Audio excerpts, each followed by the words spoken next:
संतों की महिमा कहाँ तक कही जाए। श्री धाम वृंदावन के ही एक संत थे। उनके जीवन में उनके कोई पुत्र नहीं था। वृद्धावस्था आई और भगवान की शरण में आ गए। समय व्यतीत होता रहा, लेकिन एक जीवन में कमी थी कि पुत्र नहीं था। तो उन्होंने श्री बांके बिहारी, श्री लाडली जी दोनों को पुत्र और पुत्रवधू मान लिया।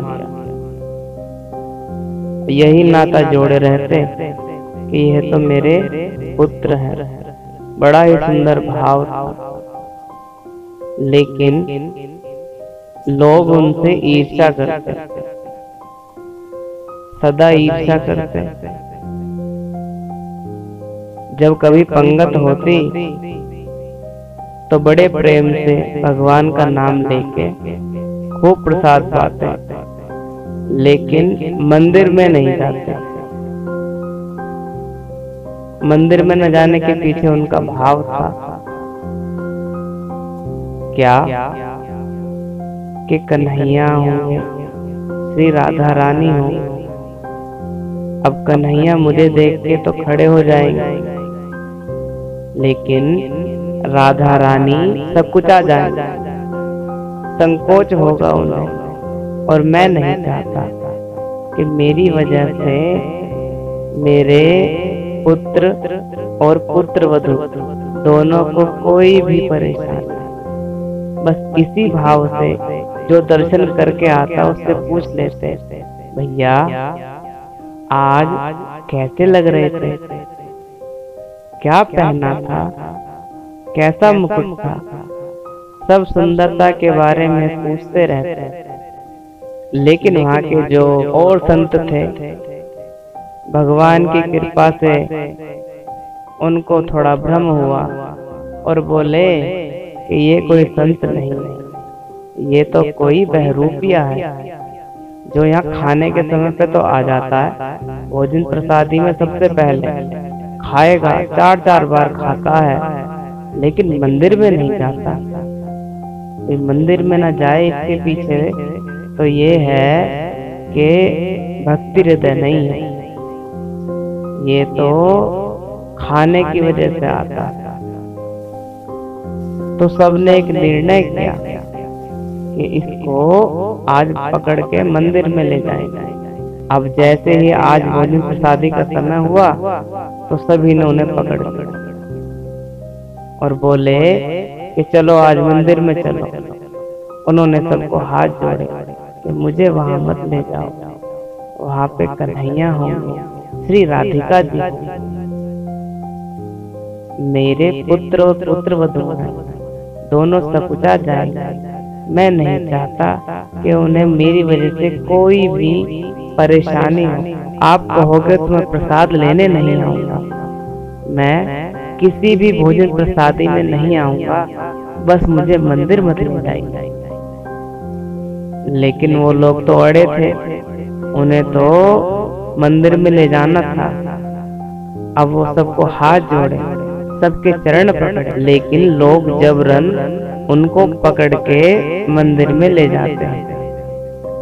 अब उनके आंखों से अश्रु निकलते हैं और प्रेमाश्रु निकलते हुए हृदय से पुकार करते हैं कि हे कन्हैया, हे राधिका जी, ये सब मुझे ला रहे हैं, अब अपनी व्यवस्था अपने आप देख लेना।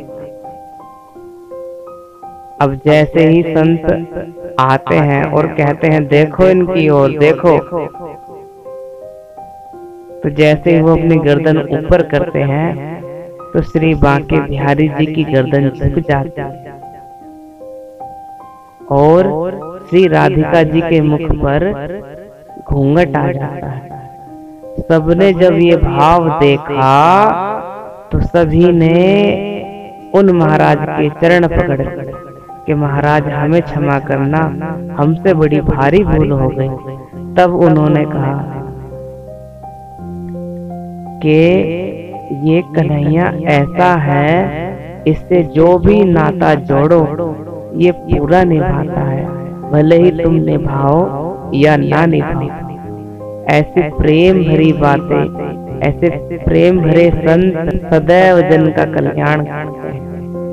ब्रज की महान विभूति बाबा श्री पूज्य पंडित श्री गया प्रसाद जी महाराज श्री गोवर्धन में विराजते थे। वे नित्य सोहनी सेवा करते थे। सोहनी सेवा करने का उनका भाव यह था कि मेरे प्रियलाल जी इसी पथ से गुजरेंगे और इस पथ के कंकड़ पत्थर कांटे उन्हें न चुभें। प्रियलाल जी को इस पथ पर चलने में कोई कष्ट न हो, ऐसा उनका भाव था। पथ की सफाई करते हुए उन्हें कोई कांटा चुभ जाता तो आनंद से उछलते कि अच्छा हुआ यह कांटा मुझे चुभा। अगर यह प्रियलाल जी के चंदन में चुभता तो उनको कितना कष्ट होता। मेरी स्वामिनी कितनी कोमल हैं, वे यह दर्द कैसे सहती। अच्छा हुआ यह कांटा मुझे चुभा। सोहनी सेवा करते करते सोहनी झड़ जाती थी, छोटी हो जाती थी, तो वे उसे एक गड्ढा बनाकर उसको समाधि देते। उनमें उनका भाव यह था कि इस सोहनी ने प्रियलाल जी की सेवा की है और ब्रज रज का इसे नित्य अभिषेक प्राप्त हुआ है, यह तो परम वंदनीय है। इसे फेंक देंगे तो किसी के पैर उस पर पड़ेंगे और सोहनी जी की अवहेलना हो जाएगी। यह दिव्य भाव उनका था। बाबा अपनी कुटिया के सामने सोहनी लगाते तो सोहनी लगाते लगाते रोने लगते। एक दिन एक सिद्ध महात्मा उनके पास आए और बोले, बाबा आप क्यों रो रहे हैं? तो बाबा ने कहा, क्या बतावें महाराज जी, मैं बार बार सोहनी लगाता हूँ और ये कनवा बार बार पत्थर कंकर लाकर मेरी कुटी के सामने डाल देता है। मुझे परेशान करने में इसको बहुत आनंद आता है। इसी खुशी के कारण मुझे आनंद अश्रु आ रहे हैं। यह कनवा का प्यार ही तो है।